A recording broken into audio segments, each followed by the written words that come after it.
Hello good morning जोहार, मैं संजय और आप देख रहे हैं न्यूज झारखंड। समय हो चला है झारखंड की खबरों को जानने का, उनसे अपडेट होने का। तो चलिए जानते हैं आज की झारखंड की 25 मुख्य बड़ी खबरों को। उससे पहले अगर आप न्यूज झारखंड चैनल पर नए हैं तो प्लीज चैनल को सब्सक्राइब करके बेल आइकन प्रेस कर दीजिए, जिससे आप तक झारखंड की हर एक छोटी बड़ी खबर का अपडेट आप तक पहुंचता रहे।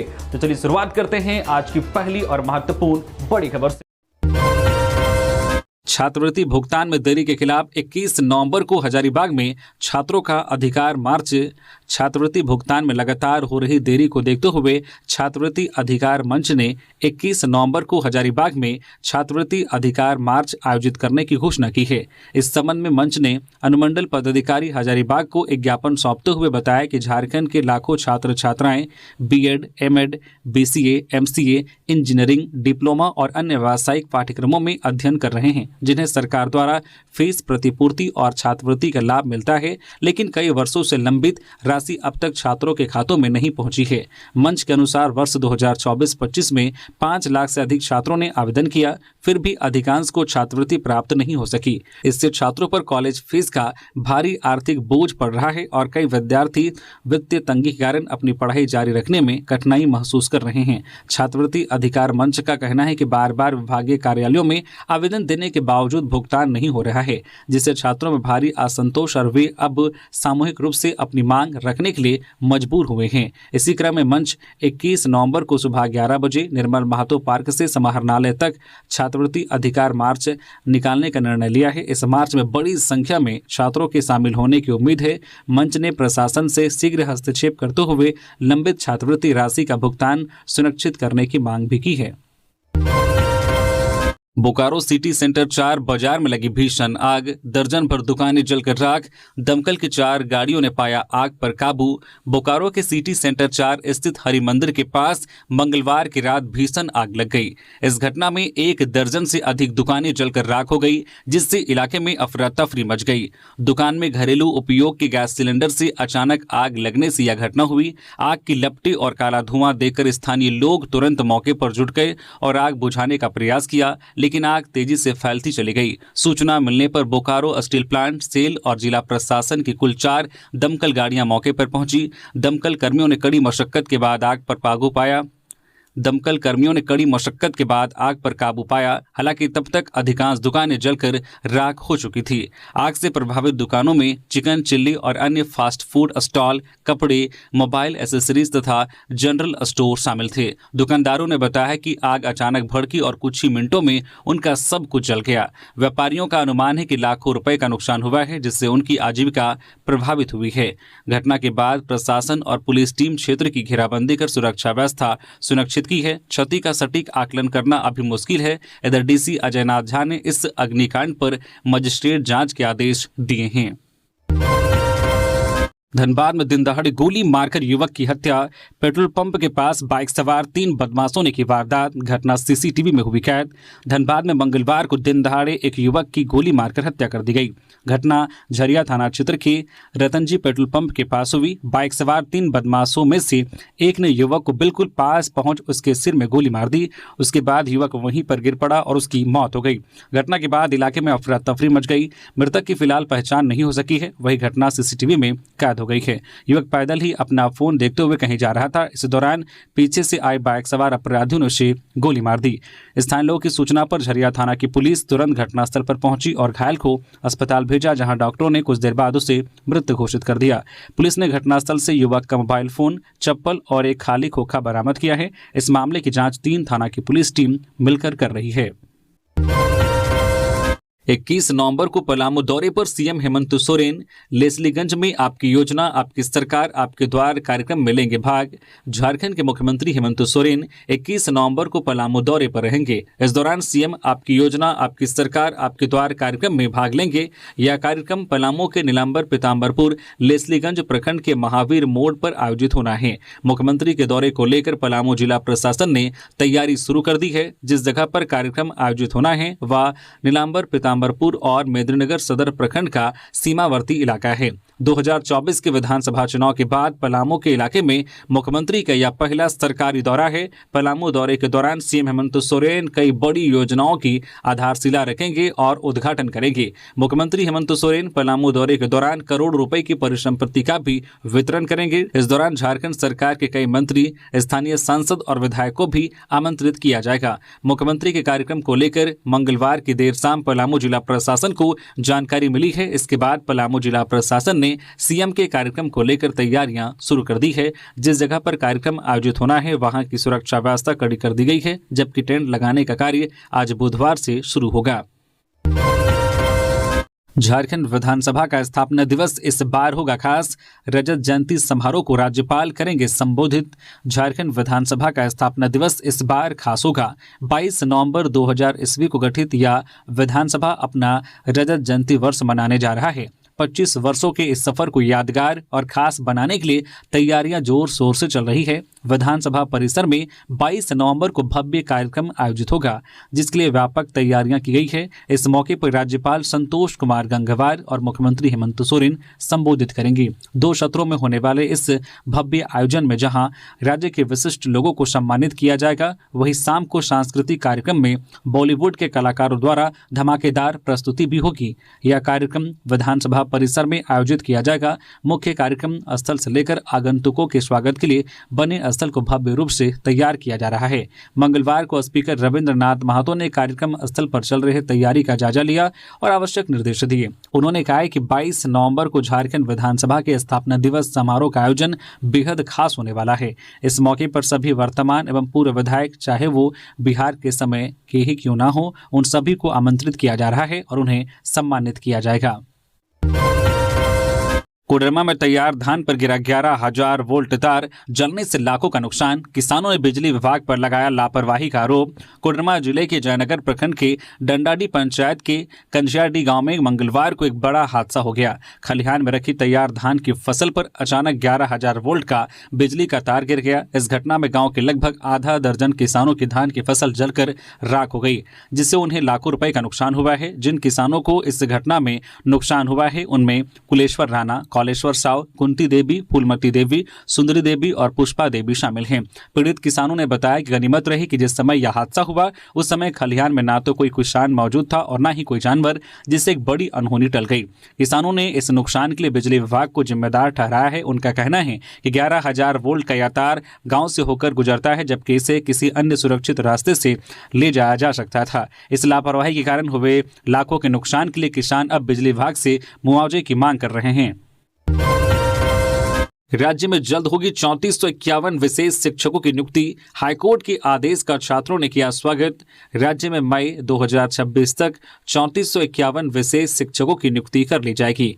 झारखंड कर्मचारी चयन आयोग जल्द ही विज्ञापन निकालकर आवेदन आमंत्रित करेगा। इसके बाद चयन की प्रक्रिया शुरू की जाएगी। अगले मार्च में परीक्षा लेने के बाद मई तक रिजल्ट जारी कर चयन प्रक्रिया पूरी कर ली जाएगी। झारखंड हाईकोर्ट से मिली हरी झंडी के बाद प्रशिक्षित विशेष सहायक शिक्षकों की नियुक्ति मामले में आ रही बाधा दूर हो गई है। इधर झारखंड हाईकोर्ट के आदेश के बाद जेएसएससी जल्द ही विज्ञापन जारी करने की तैयारी में है। आयोग का मानना है कि हाईकोर्ट के फैसले के अनुरूप विशेष शिक्षकों की चयन प्रक्रिया शुरू की जाएगी।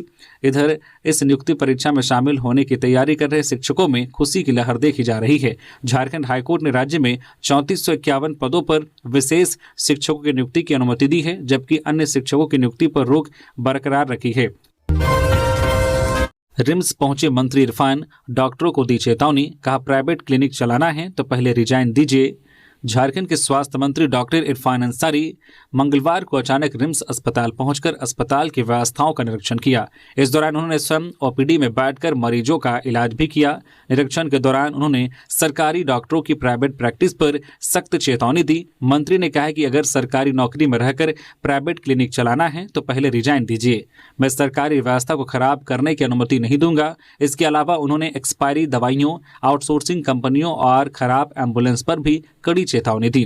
उन्होंने स्पष्ट किया है कि जो ईमानदारी से काम करेगा उसके साथ में खड़ा हूं, जो सिस्टम को कमजोर करेगा उसके खिलाफ कार्रवाई होगी। डॉक्टर अंसारी ने यह भी घोषणा की है कि वे अब हर हफ्ते किसी न किसी जिले में ओपीडी में बैठेंगे ताकि यह सुनिश्चित किया जा सके कि डॉक्टर समय पर अपनी ड्यूटी निभा रहे हैं या नहीं। रिम्स निरीक्षण के दौरान उन्होंने दवाइयों, ब्लड सैंपल, आईओपीडी और अन्य व्यवस्थाओं की समीक्षा की। झारखंड में उत्तर पूर्वी हवा की एंट्री, अगले कुछ दिनों तक ठिठुरन से मिलेगी राहत। ठंड से परेशान झारखंड वासियों के लिए राहत भरी खबर है। उत्तर से आ रही उत्तरी पश्चिमी हवा का रुख बदल गया है। अब उत्तरी पूर्वी हवा की एंट्री हो गई है। इससे तापमान में बदलाव आने की संभावना है। न्यूनतम पारा में इजाफा होगा, इससे ठंड से राहत मिलेगी। अगले कुछ दिनों तक सिर्फ सुबह और शाम के समय ही ठंड का एहसास होगा। दिन के वक्त अधिकतम पारा चढ़ने से ठिठुरन महसूस नहीं होगी। सर्द हवा में नरमी आएगी। फिलहाल रांची के नामकुम में न्यूनतम तापमान 8.2 डिग्री सेल्सियस रिकॉर्ड हुआ है। मौसम वैज्ञानिक अभिषेक आनंद के मुताबिक 20 नवंबर तक अधिकतम तापमान में 3 से 4 डिग्री सेल्सियस की बढ़ोतरी हो सकती है। साथ ही 22 नवंबर तक मौसम में कोई खास बदलाव नहीं होगा। सुबह के वक्त कोहरा और धुंध रहेगा, इसके बाद आसमान साफ रहेगा।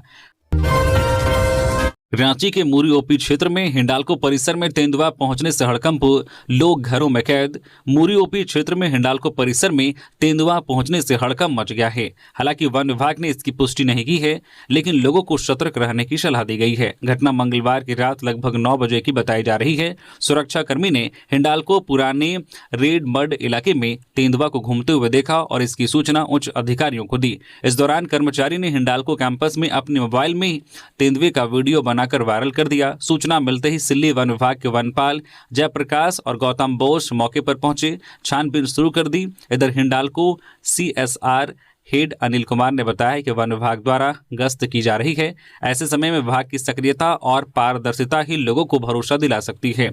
कोट वनपाल जयप्रकाश ने बताया कि वन विभाग की टीम घनी झाड़ियों और सुनसान इलाकों में तेंदुए की तलाश कर रही है। वीडियो सामने आने के बाद तेंदुए की मौजूदगी का कोई सुराग टीम को नहीं मिला है, लेकिन लोगों को सतर्क रहने की सलाह दी गई है। हजारीबाग पुलिस ने 24 घंटे में सुलझाई ज्वेलर्स से हुई लूट की गुत्थी, 3 अपराधी गिरफ्तार, 1.5 करोड़ के आभूषण बरामद। बरही थाना क्षेत्र के बरही चौक स्थित जय माता दी ज्वेलर्स में हुई सनसनीखेज लूट की वारदात का खुलासा हजारीबाग पुलिस ने मात्र 24 घंटे के भीतर कर दिया है। पुलिस ने 3 अपराधियों को गिरफ्तार करते हुए लूटे गए सभी सोना चांदी के आभूषण, प्रयुक्त स्कॉर्पियो वाहन, मोटरसाइकिल एवं हथियार बरामद कर लिए गए हैं। मिली जानकारी के अनुसार 16 नवंबर की रात को जब दुकान मालिक सुरेंद्र कुमार अपनी कार में सोना चांदी के जेवरात से भरे 4 बैग रख रहे थे, तभी 4 हथियारबंद अपराधियों ने फायरिंग कर शीशा तोड़कर लूट को अंजाम दिया था।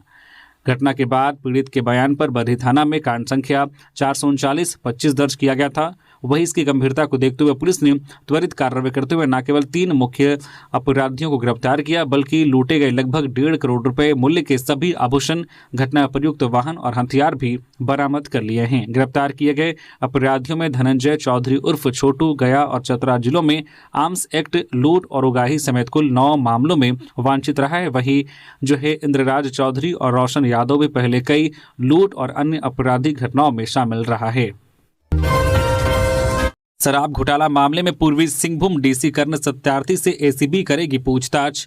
झारखंड में चर्चित शराब घोटाला मामले में एंटी करप्शन ब्यूरो एसीबी ने तत्कालीन उत्पाद आयुक्त और वर्तमान में पूर्वी सिंहभूम के जिला उपायुक्त कर्ण सत्यार्थी से पूछताछ के लिए तलब किया है। गुरुवार को एसीबी की ओर से उन्हें नोटिस भेजा गया था। इससे पहले एसीबी ने इस मामले में रामगढ़ के डीसी फैज अक अहमद, आईएएस मुकेश कुमार और मनोज कुमार से भी पूछताछ कर चुकी है। शराब घोटाले के सिलसिले में उत्पाद विभाग के तत्कालीन सचिव विनय चौबे सहित कुल 13 लोगों के खिलाफ नामजद एफआईआर दर्ज की गई है। इस मामले में सबसे पहली गिरफ्तारी विनय चौबे की हुई थी।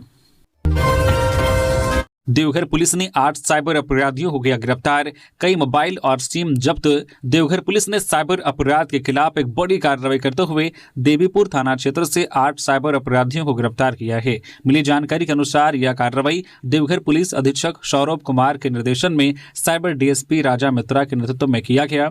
इन साइबर अपराधियों की जांच में यह स्पष्ट हुआ है कि यह फर्जी बैंक अधिकारी, कृषि पदाधिकारी, कस्टमर केयर पदाधिकारी, फर्जी क्रेडिट कार्ड पदाधिकारी, एचपी गैस पदाधिकारी बनकर साइबर अपराध किया करते थे। इस दौरान मौके से कुल 8 मोबाइल और 12 सिम कार्ड जब्त किए गए हैं। आपको बता दें कि 20 नवंबर 2023 से प्रतिबिंब ऐप की शुरुआत के बाद अब तक पूरे राज्य में सबसे अधिक देवघर जिले में 1382 साइबर अपराधी की गिरफ्तारी हुई है। वहीं इस दौरान 1961 मोबाइल और 3807 सिम कार्ड, जिसमें से प्रतिबिंब ऐप आधारित 500 सिम जब्त किए गए हैं। केवल 2025 में ही अब तक कुल 681 साइबर अपराधियों की गिरफ्तारी सुनिश्चित करने के साथ साथ 838 मोबाइल और 1076 सिम बरामद किए गए हैं। स्मार्ट मीटर से बिजली व्यवस्था होगी पारदर्शी। देवघर डीसी। देवघर जिले में स्मार्ट बिजली मीटर लगाने का काम तेजी से चल रहा है। डीसी नमन प्रियस लकड़ा ने बताया कि स्मार्ट मीटर उपभोक्ताओं के लिए काफी लाभप्रद है। पुराने मीटरों को बदला जा रहा है और नए स्मार्ट मीटर बिना किसी शुल्क के लगाए जा रहे हैं, जिससे उपभोक्ताओं पर अतिरिक्त आर्थिक बोझ नहीं पड़ेगा। स्मार्ट मीटर से बिजली व्यवस्था पारदर्शी होगी। उपभोक्ताओं को समय पर बिजली खपत की जानकारी उपलब्ध होगी, जिससे वे खपत को नियंत्रित कर ऊर्जा की बचत कर सकते हैं। उन्होंने कहा कि स्मार्ट मीटर बिजली चोरी रोकने में प्रभावी है। बिल की स्वचालित गणना से भूल चूक व त्रुटि की संभावना कम रहती है। उपभोक्ताओं के लिए ऑनलाइन प्लेटफॉर्म की सुविधा भी उपलब्ध है, जहां वे अपने बिजली उपयोग का रिकॉर्ड भी देख सकते हैं और कटौती की जानकारी पहले ही प्राप्त कर सकते हैं। धनबाद के भौराचार ए पैच में गिरकर व्यक्ति की मौत, ग्रामीणों का फूटा गुस्सा। बीसीसीएल की भौराचार ए पैच कोलेरी में मंगलवार को एक व्यक्ति की गिरकर मौत हो गई। मृतक की पहचान संतोष मांझी के रूप में हुई। वह भौरा जहाज टांड बस्ती का रहने वाला था। घटना के बाद ग्रामीणों में भारी आक्रोश है। उन्होंने बीसीसीएल तथा आउटसोर्सिंग कंपनी पर गंभीर लापरवाही का आरोप लगाया है। मृतक के भाई नागेश्वर मांझी ने बताया कि बीसीसीएल ने उनके परिवार की 4 एकड़ 42 डिसमिल जमीन कोयला उत्खनन के लिए अधिग्रहित की थी, लेकिन बदले में उन्हें मात्र 11 डिसमिल जमीन का पैसा ही मिला। जमीन लेते समय बीसीसीएल ने संतोष मांझी को नौकरी और मुआवजा देने का आश्वासन दिया था, और जो आज तक पूरा नहीं हुआ। इसे लेकर संतोष रोजाना अपनी जमीन पर चल रहे उत्खनन कार्य को देखने जाया करता था। मंगलवार को भी वह जमीन पर पहुंचा था। कुछ देर बाद ही उसकी लाश मिली। ग्रामीणों ने आरोप लगाया है कि यदि खदान के चारों तरफ तार से घेराबंदी हुई रहती तो ऐसी घटना नहीं घटती। उन्होंने कहा कि सुरक्षा के नाम पर मात्र औपचारिकता निभाई जा रही है। ग्रामीणों ने बीसीसीएल से मांग की है कि मृतक के परिवार के एक सदस्य को नौकरी और 15 लाख रुपए मुआवजा दिया जाए। 27 नवंबर को आजसू का शिक्षा के लिए भिक्षा आंदोलन का आह्वान।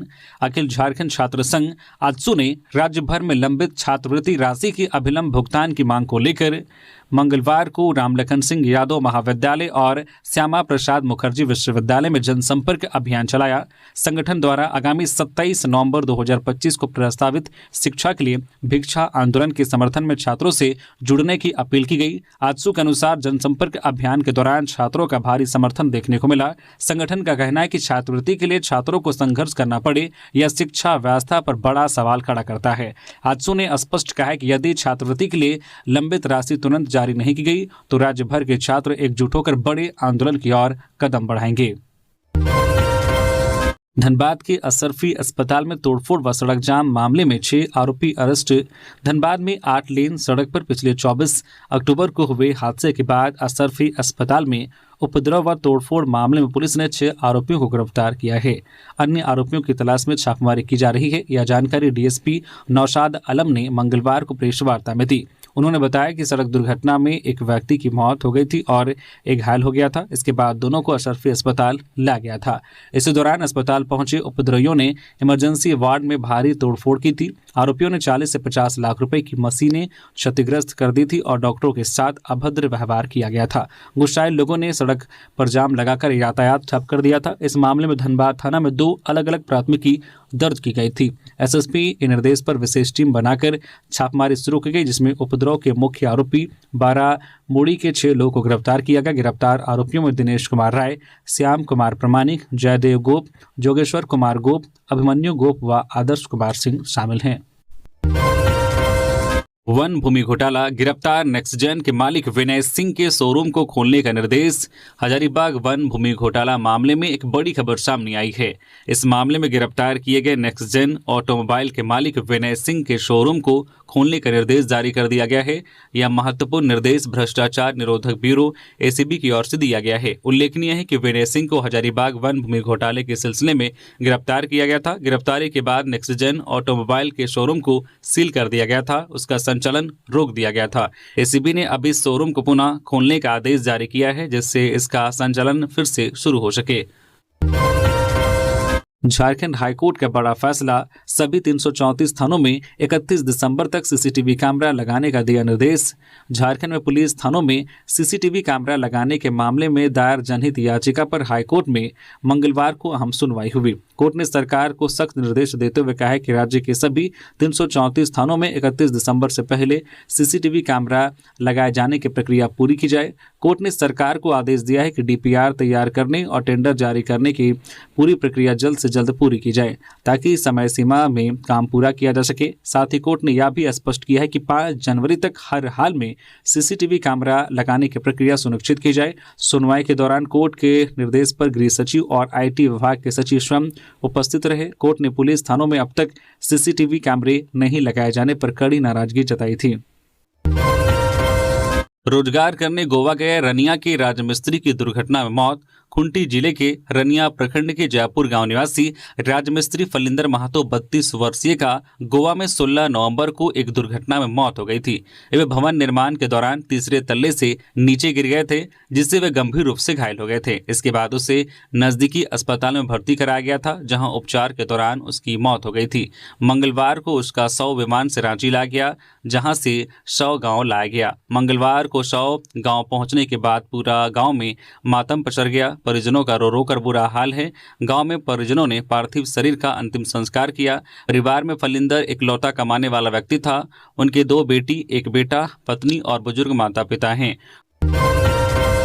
जमशेदपुर के बिरसा नगर लूटकांड का खुलासा, पुलिस ने मास्टरमाइंड समेत 2 आरोपियों को पकड़ा। 1,23,000 रुपए नगद बरामद। जमशेदपुर पुलिस ने बिरसा नगर थाना क्षेत्र में 10 नवंबर को विश्वकर्मा इंजीनियरिंग के कैशियर से हुई लूट का खुलासा कर दिया है। इस मामले में मास्टरमाइंड अजीत बेहरा और बाबू सरदार उर्फ नेपू सहित 2 आरोपियों को गिरफ्तार कर न्यायिक हिरासत में भेजा गया है।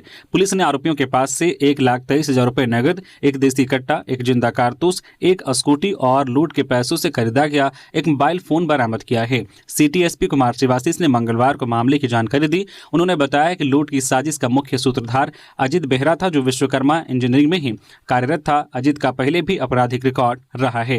एसपी के अनुसार अजीत ने अपने 4 साथियों के साथ मिलकर इस वारदात की योजना बनाई थी। पुलिस ने अजीत और उसके एक सहयोगी को गिरफ्तार कर लिया है, जबकि 2 अन्य आरोपियों की तलाश जारी है। कांग्रेस का 8 दिवसीय प्रशिक्षण पूरा, बूथ स्तर तक संगठन मजबूत करने पर जोर। झारखंड प्रदेश कांग्रेस कमेटी द्वारा आयोजित 8 दिवसीय संगठन सृजन प्रशिक्षण कार्यक्रम का समापन मंगलवार को ललगुटवा स्थित बैंक्वेट हॉल में हुआ। अंतिम दिन रांची ग्रामीण, रांची महानगर और लोहरदगा जिले के जिला व प्रखंड स्तर के पदाधिकारियों को प्रशिक्षण दिया गया। कार्यक्रम में प्रदेश प्रभारी के राजू ने कहा है कि प्रशिक्षण का असली उद्देश्य कांग्रेस के विचार, मूल्य और सिद्धांतों को पंचायत स्तर तक पहुंचाना है। उन्होंने कहा है कि आम लोगों के अधिकारों की रक्षा के लिए निरंतर संघर्ष जरूरी है। राजू ने आगामी SIR प्रक्रिया का जिक्र करते हुए कहा है कि दुरुस्त इलाकों में रहने वाले आदिवासी और दलित समुदायों को जागरूक रखना अत्यंत आवश्यक है। SIR के बहाने बड़ी संख्या में मतदाताओं को उनके अधिकारों से वंचित करने की कोशिश हो सकती है, इसलिए जल्द से जल्द BLA की नियुक्ति सुनिश्चित करनी होगी, ताकि हमारी पहुंच हर आम मतदाता तक रहे। गिरिडीह में ट्रक ड्राइवर का शव बरामद। बगोदर में GT रोड किनारे झाड़ियों से मिली लाश, हत्या की आशंका।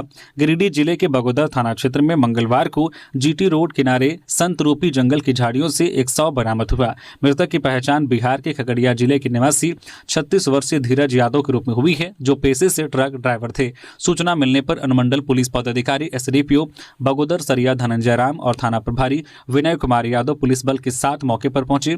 पुलिस टीम ने घटनास्थल की घेराबंदी कर सघन जांच शुरू की। थाना प्रभारी विनय कुमार यादव ने बताया कि धीरज यादव रानीगंज से बनारस के लिए ट्रक में सरिया छड़ लोड कर रवाना हुए थे। पुलिस को सड़क किनारे जंगल की झाड़ियों में एक अज्ञात शव पड़े होने की सूचना मिली थी। मौके पर पहुंची पुलिस ने शव की पहचान कर उसे कब्जे में लिया और पोस्टमार्टम के लिए भेज दिया। पुलिस ने मृतक का ट्रक भी बरामद किया है, जिसमें लोड सरिया भी मौजूद था। थाना प्रभारी के अनुसार प्रथम दृष्टिया यह मामला हत्या का प्रतीत हो रहा है। मृतक के शरीर पर चोट के निशान भी मिले हैं, जिससे हत्या की आशंका जताई जा रही है। पुलिस आसपास के इलाकों में लगे सीसीटीवी फुटेज खंगाल रही है और पूरे मामले की जांच में जुट गई है। पलामू में बाइक चोर गिरफ्तार, बिहार से जुड़ा गैंग। चोरी की बाइक बिहार में शराब तस्करों को बेची जाती थी, 2 अन्य फरार। पलामू के छतरपुर थाना क्षेत्र में मोटरसाइकिल चोरी के एक मामले का खुलासा हुआ है। पुलिस ने इस संबंध में एक आरोपी को गिरफ्तार किया है, जो बिहार में शराब तस्करों को चोरी की बाइक बेचने वाले गिरोह का सदस्य बताया जा रहा है। यह मामला 31 अक्टूबर को तब सामने आया जब कर्मदेव यादव ने छतरपुर थाना में शिकायत दर्ज कराई। उन्होंने बताया है कि सरायडी मोड़ के पास से उनकी मोटरसाइकिल चोरी हो गई थी। जब वे सामान खरीदने गए थे, प्राथमिकी दर्ज होने के बाद पुलिस ने जांच शुरू की। अनुसंधान के दौरान यह बात सामने आई कि बिहार से कुछ लोग आकर अलग अलग जगहों से मोटरसाइकिल चोरी कर रहे थे। इन चोरी की बाइकों को बिहार में अवैध शराब का धंधा करने वालों को बेचा जा रहा था। पुलिस ने मानवीय और तकनीकी सूचना के आधार पर कार्रवाई करते हुए चोरी की मोटरसाइकिल के साथ एक व्यक्ति को पकड़ा। पूछताछ में आरोपी ने कबूल किया है कि उसने अपने 2 अन्य साथियों के साथ मिलकर छतरपुर थाना क्षेत्र के सरायडी मोड़ से यह मोटरसाइकिल चुराई थी। वोटर आउटरीच प्रोग्राम चलाए और 2003 की मतदाता सूची से पैतृक मैपिंग में तेजी लाए अधिकारी। सीईओ मुख्य निर्वाचन पदाधिकारी के रवि कुमार ने कहा है कि राज्य में वर्तमान मतदाता सूची के मतदाताओं का 2003 के मतदाता सूची से पैतृक मैपिंग का कार्य प्रगति पर है। इसे प्राथमिकता में रखते हुए यथाशीघ्र पूरा करना सुनिश्चित करें। उन्होंने कहा है कि कुछ विधानसभा क्षेत्रों में मतदाता सूची की पैतृक मैपिंग का कार्य 70% तक पूरा कर लिया गया है। इन क्षेत्रों के मतदाताओं के मतदाता सूची का गहन पुनरीक्षण के समय एन्यूमरेशन फॉर्म भरने में अधिक सुगमता हो सकती है। वहीं जिन विधानसभा क्षेत्रों की मतदाता सूची का पैतृक मैपिंग अभी भी कम है, वे इस कार्य में तीव्रता लाने हेतु वोटर आउटरीच प्रोग्राम चलाएं एवं जो है पैतृक मैपिंग में तेजी लाएं। मुख्य निर्वाचन पदाधिकारी मंगलवार को निर्वाचन सदन से सभी जिलों के ईआरओ एवं उप निर्वाचन पदाधिकारियों के साथ बैठक कर रहे थे। हाईकोर्ट की रोक जारी पर खान विभाग ने कैटेगरी 1 के बालू की दर तय की। उपायुक्तों को निर्देश दिया। राज्य सरकार को उम्मीद है कि 4 दिसंबर को झारखंड हाईकोर्ट में पेशा नियमावली पर होने वाली सुनवाई के बाद लघु खनिज के टेंडर आवंटन पर लगी रोक हटा ली जाएगी। इसको ध्यान में रखते हुए खान व भूतत्व विभाग ने बालू घाटों के संचालन को लेकर नियमावली को अंतिम रूप दे दिया है। बालू का सरकारी दर निर्धारित कर दिया गया है। राज्य भर में कैटेगरी 1 का बालू 100 रुपये प्रति CFT की दर से बेची जाएगी। यह बालू पंचायतों द्वारा बेची जाती है। खान विभाग द्वारा जारी निर्देश में कहा गया है कि ग्रामीण इलाकों में कैटेगरी 1 के बालू घाटों का संचालन झारखंड बालू खनन नियमावली 2025 के अनुरूप किया जाएगा। राज्य के सभी उपायुक्तों को इस संबंध में दिशा निर्देश दिए गए हैं। मालूम हो कि पिछले कई वर्षों से राज्य में बालू घाटों का टेंडर नहीं हो सका था। कतिपय विवादों के कारण यह रुका हुआ था। इस वर्ष सरकार पर बड़े दबाव के बाद जिलों में बालू घाटों की नीलामी प्रक्रिया लगभग पूरी कर ली गई है। इसके बाद पेशा नियमावली नहीं बनने के कारण हाईकोर्ट ने रोक लगा दी, जबकि 15 अक्टूबर से नेशनल ग्रीन ट्रिब्यूनल ने भी बालू उत्खनन पर से अपना रोक हटा चुका है। मलेशिया श्रीलंका के सांसदों ने कल्पना सोरेन से की मुलाकात। रांची स्थित मुख्यमंत्री आवासीय कार्यालय में मंगलवार को एक अंतर्राष्ट्रीय शिष्टमंडल ने झारखंड विधानसभा के सदस्य एवं महिला एवं बाल विकास समिति की सभापति कल्पना सोरेन से शिष्टाचार मुलाकात की। यह मुलाकात भारत और दक्षिण एशियाई देशों के बीच सहयोग, संवाद और आपसी समझ बढ़ाने की दिशा में एक महत्वपूर्ण कदम मानी जा रही है। प्रतिनिधि मंडल में मलेशिया के सांसद और मलेशियन इंडियन कांग्रेस के वाइस प्रेसिडेंट M शरवणन, श्रीलंका के सांसद S श्रीथारन और पूर्वी प्रांत के पूर्व राज्यपाल तथा सिलोन वर्कर्स कांग्रेस के अध्यक्ष सेंथिल थोंडमन शामिल थे। तीनों नेताओं के झारखंड आगमन को लेकर राज्य की राजनीतिक और सांस्कृतिक गलियों में खासा उत्साह देखा गया। रांची के खादगड़ा बस टर्मिनल में चला अतिक्रमण हटाओ अभियान। महिलाओं बच्चों की सुरक्षा पर खास ध्यान। रांची के खादगड़ा स्थित भगवान बिरसा मुंडा बस टर्मिनल रोजाना हजारों यात्रियों खासकर महिलाओं, बच्चों और बुजुर्गों का प्रमुख सफर केंद्र है। इनकी सुरक्षा सुनिश्चित करने के लिए रांची नगर निगम ने मंगलवार को बड़ा अतिक्रमण हटाओ अभियान चलाया। प्रशासक सुशांत गौरव ने बताया कि टर्मिनल पर हर दिन काफी संख्या में महिलाएं और बच्चे आते हैं। अवैध ठेले, दुकानें या भीड़ बढ़ाने वाले किसी भी ढांचे से उनकी सुरक्षा को खतरा हो सकता है, इसलिए परिसर को साफ, खुला और सुरक्षित रखने के लिए विशेष सफाई और निगरानी की गई। अभियान के दौरान कई अवैध संरचनाएं और ठेला गुमटी पाए गए। महिलाओं और बच्चों की सुरक्षित आवाजाही में बाधा मानते हुए उन्हें तुरंत हटाने का आदेश दिया गया। टर्मिनल और आसपास मौजूद अड्डेबाजों और मंजिलों को हटाया गया। निगम ने साफ कहा है कि किसी भी तरह की अवैध गतिविधि टर्मिनल में बर्दाश्त नहीं की जाएगी। पूर्व डीजीपी अनुराग गुप्ता के विरुद्ध डोरंडा थाने में शिकायत, भ्रष्टाचार और करोड़ों की उगाही का आरोप। झारखंड हाईकोर्ट के चर्चित अधिवक्ता राजीव कुमार ने राजधानी रांची के डोरंडा थाने में पूर्व डीजीपी अनुराग गुप्ता के विरुद्ध शिकायत की है। उसमें डीजीपी के आपराधिक व भ्रष्ट कृत्य की जांच करते हुए उन पर और उनके सहयोगियों पर सुसंगत धाराओं के तहत एफआईआर करने का आग्रह किया है। उन्होंने लिखा है कि यह झारखंड हित में तथा देश के हित में अत्यंत जरूरी है। झारखंड के पूर्व पुलिस महानिदेशक डीजीपी अनुराग गुप्ता के खिलाफ डोरंडा थाने में शिकायत दर्ज कराई गई है।